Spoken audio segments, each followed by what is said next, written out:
Magandang gabi, Luzon, Visayas at Mindanao. Ako po si Timothy Egiel Amadente.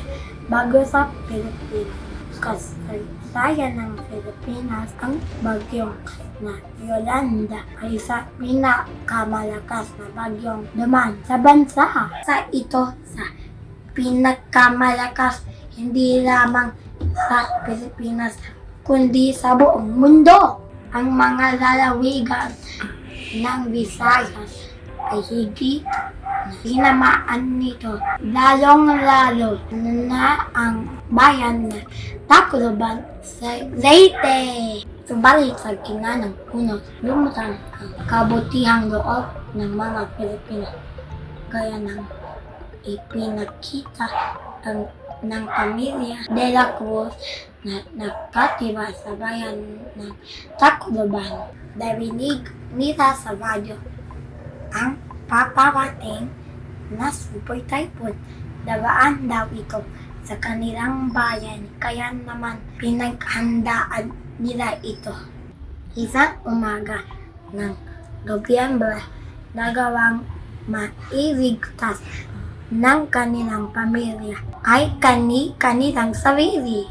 Nagtago sila sa pinakamataas na bahagi ng kanilang bahay nang tumaas na ang baha ng storm surge o napakalaking alon mula sa dagat. Hindi lamang ang kanilang pamilya ang nailigtas sa bagyong iyon, paging ang ilan sa kanilang mga kapitbahay na ngailangan ng tulong ng mga sandaling iyon at ay iniakyat nila sa bahagi ng kanilang bahay na kinaboonan nila.